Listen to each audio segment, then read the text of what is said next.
Welcome to the 99th episode of the Drinks Coach.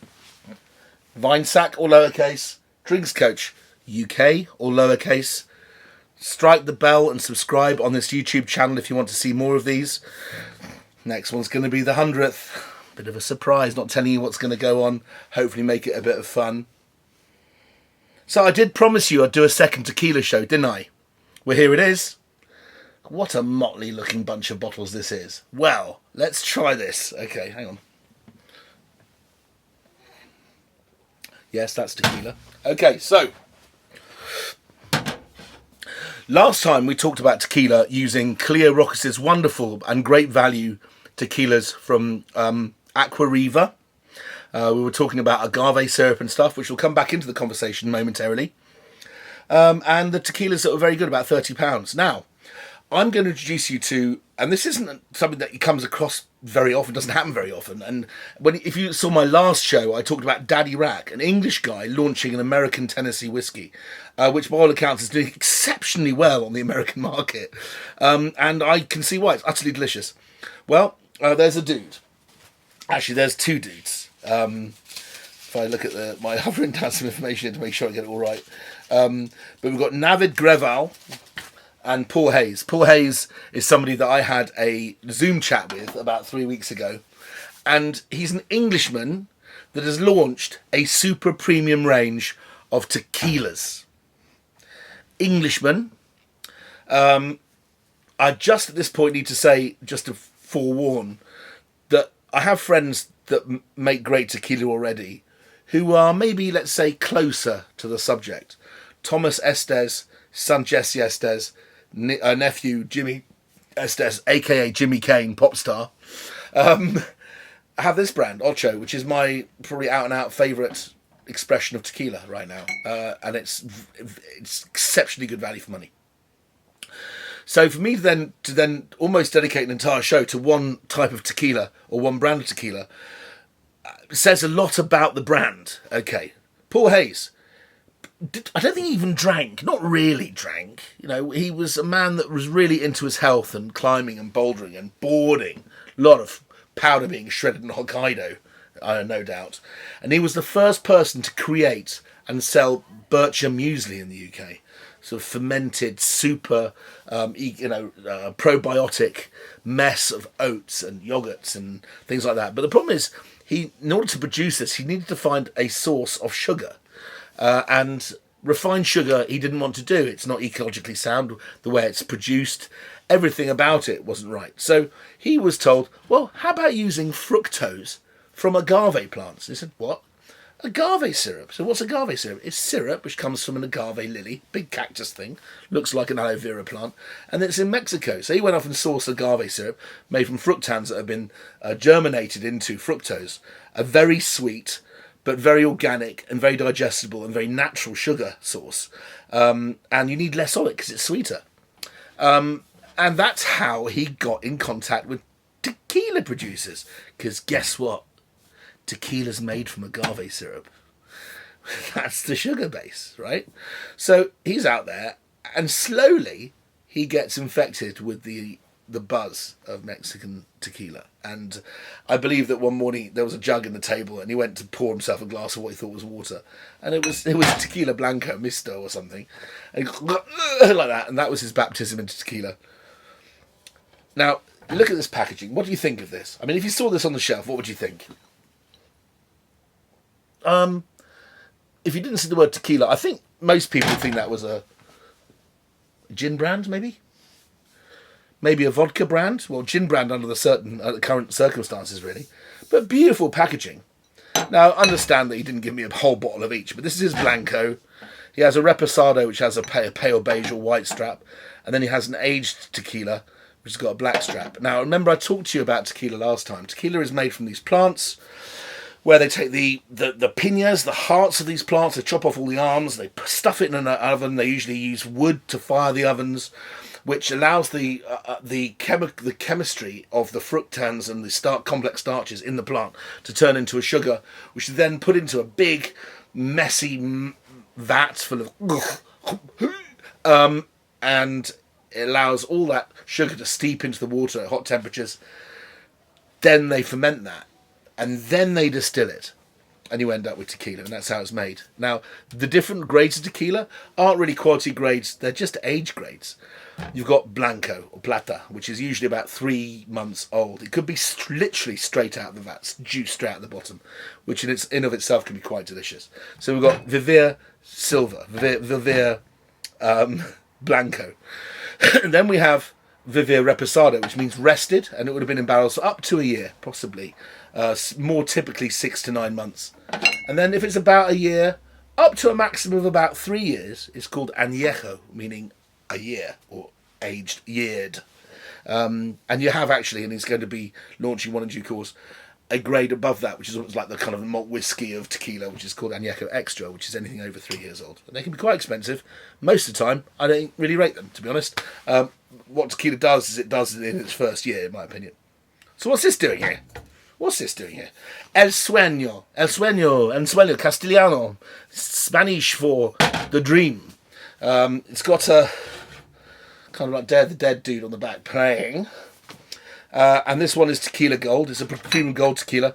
And there's silver. If you think about Cuervo Silver, Cuervo Gold, the kind of tequila where you... back in the day, used to give absolute killer headaches to Paul Hayes. So he didn't drink tequila when he was at university. And he's come up with the idea from this fantastic distillery that he would actually reinvent what we call mixto tequila, which is those tequilas which aren't made purely from agave, but actually have spirit added to them because there's not enough ripeness in the piñas to produce enough sugar to produce a full-strength spirit. So they're mixed. And I've tried the silver. This is the gold, which is even better, I think. This is a whole bottle of tequila for $19.99. Yes, same price as Cuervo, or I'm trying to think of the other fairly, Sousa, let's say. There's some pretty nasty brands out there, and these guys have just come along and gone, no, we can do it better than that. So what are you getting out of this? Well, if you taste like really cheap, like Alban Mezcal or cheap Cuervo Silver or something like that, the first thing you do when you smell it is it does smell like it came out of a fume cupboard. There's genuinely an oily, petrol-y quality about it, which makes it go... And you naturally are averted to, which is the reason why we put salt and lime with it, to make it palatable. This one, nothing wrong with it. I mean, it doesn't have the fragrance and the huge complexity or the smoothness that we associate with super premium tequilas here in the sort of 30, 40, 50 pound price points. This is 20 quid for a whole bottle. Student money.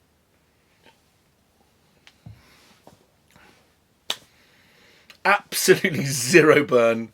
Finishes short. Simple, but gentle. It's almost sweet. Rewritten the rule book for cheap tequila, I'm telling you. Go and buy this stuff. If you don't like, if you don't want to risk £45 for a bottle of Blanco or whatever it costs at the moment, try this first. It's half the price. And if you like that, you'll love this. Okay, so let's put them all out and we'll try them one by one. Tequila Blanco. Tequila Reposado. Tequila Añejo. I'd be lying if I said I haven't done this already. But not today. I stick to doing 6 tequilas only once a day. Okay, so. Oh, wow. I remember the last time I smelled this. It smells of like coconut. Creamy coconut milk. It's so smooth.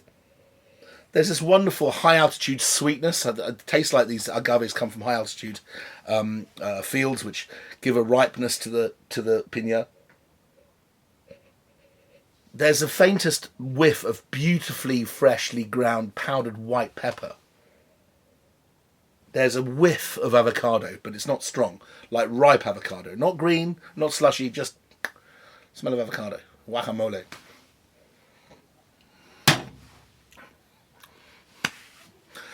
But I have to tell you, the first time I tasted these were at the Drinks Awards for a magazine that I write for, the Class magazine, which is for bartenders. And one of the stands had VIVIR tequilas on. I'm going, never heard of it before. And I thought, if I haven't heard of it, it's either going to be a vanity project or nothing. And it didn't have that kind of authenticity that tequila bottles normally have. Even the big brand Patron, which we'll talk about in a moment, has a fake sensibility of Mexico about it. These just look English on the shelf, look smart on an uplighter in a back bar in a posh hotel bar. You wouldn't know they were tequila unless somebody pointed it out. Then I tasted them, and boy, these guys.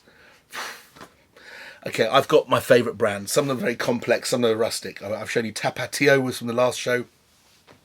El Tesoro, legendary producer. The old El Tesoro no longer exists. If you can find that stuff, it's worth a fortune now. Siete Leguas, one of my absolute favourite tequilas. There's so much good stuff out there, and we'll come on to Ocho in a minute. But these guys, from zero to hero, didn't exist 3 years ago. Now they've got a full range of tequilas. So, Reposado. When I first smelled this, it smelled of salted buttered popcorn. What can possibly be nicer than that? Next time I go to the movies, I'm just going to have a hit flask of this. And rather than going chomp, chomp, chomp, chomp, I'm just going to... it's beautiful, clean, buttery, not rancid in any way. That white Italian crew butter.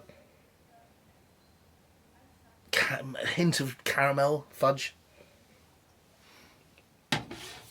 When it hits the palate, it's almost like water to start with. But that's a good thing. And then it runs away, like butterscotch, like a milky caramel. This is my favourite. Paul, if you're a decent human being, please send me a bottle of this, because it's so good. I only got an Ickle one. It's so good. I'll be buying it anyway, Paul, so not to worry. It's certainly worth the pennies. But I'm thinking this is probably about £50. But it's one of the best reposados on the market, I think. Absolutely bar none. Okay, now, Añejo, even older. Now the smell on this, it smells like cooked fudge, like cinder toffee. It's like somebody made tequila out of crunchy bars. I mean, hell. I mean, does it get better than that? Doubt it. It smells like tiramisu, man. You could just have this in a big tumbler with a few rocks of ice, rocking backwards and forwards on the veranda with a shotgun across your legs going, "No, senor, it's next on the left."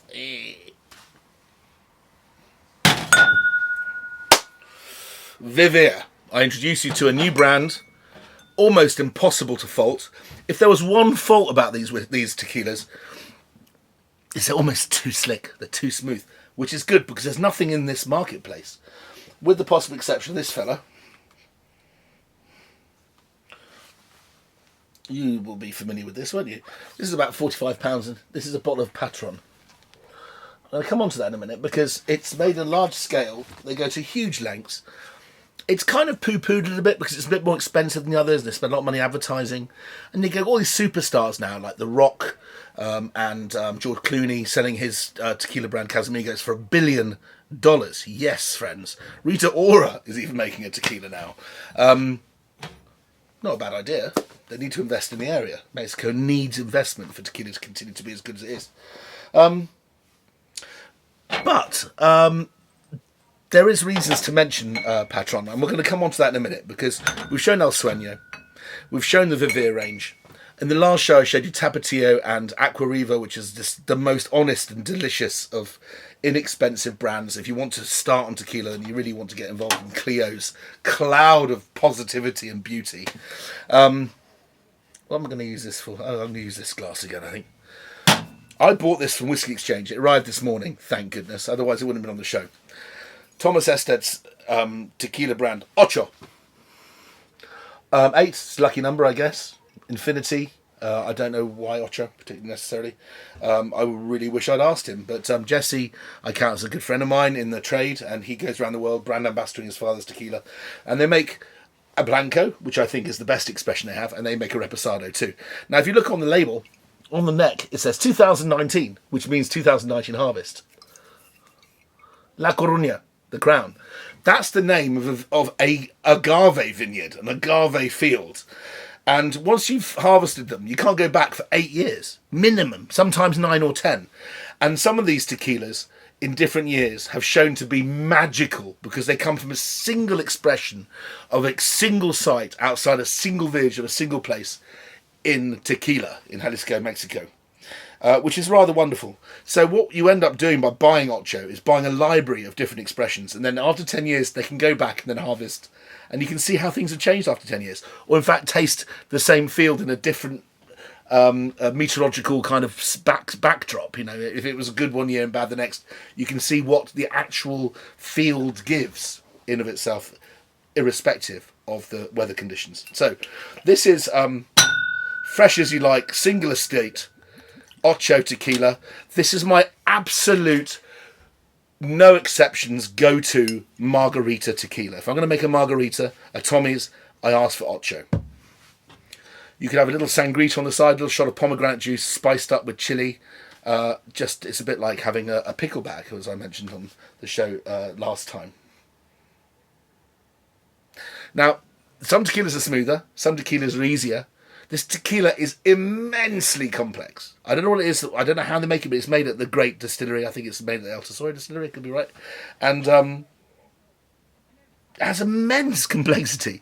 It smells of crushed green peppercorns, brine, almost a green pineapple note on the back.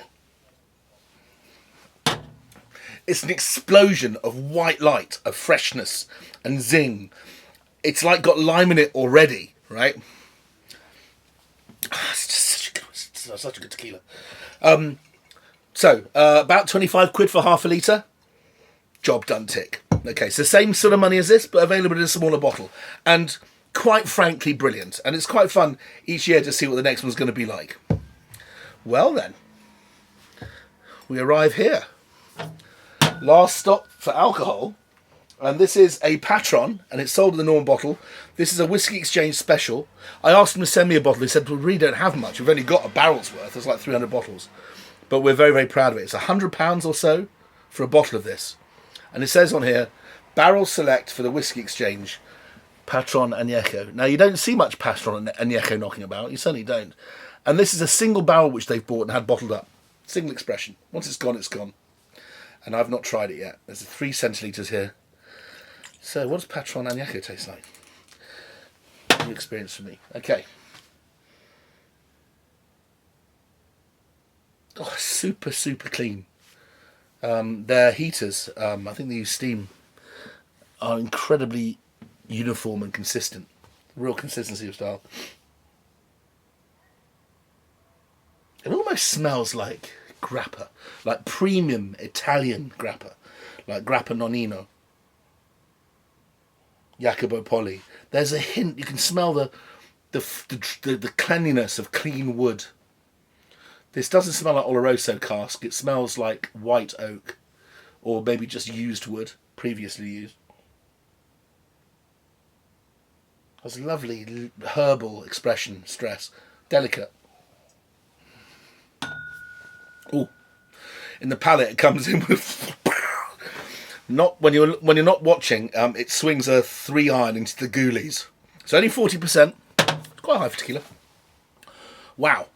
Real intensity, real concentration, real core. If you want to give somebody a tequila, an aged tequila expression, something they've seen in hip-hop videos, so they go, oh God, that's the stuff Lil Wayne drinks, or whatever, then buy them a bottle of Patron. And if it's their 30th birthday or their 40th birthday, why not a bottle of this? The perfect measure, Patron Añejo. Well, I tell you why. Because I'd have this, which is exceptional. But very, very good. I've never tried it before. It is different. I haven't quite had a Añejo tequila that was so precise and so well constructed in that before. But I'm kind of missing the warts, if I'm honest. Tequila! Ay, ay, ay, ay, ay. See you for show 100. I'll be waiting.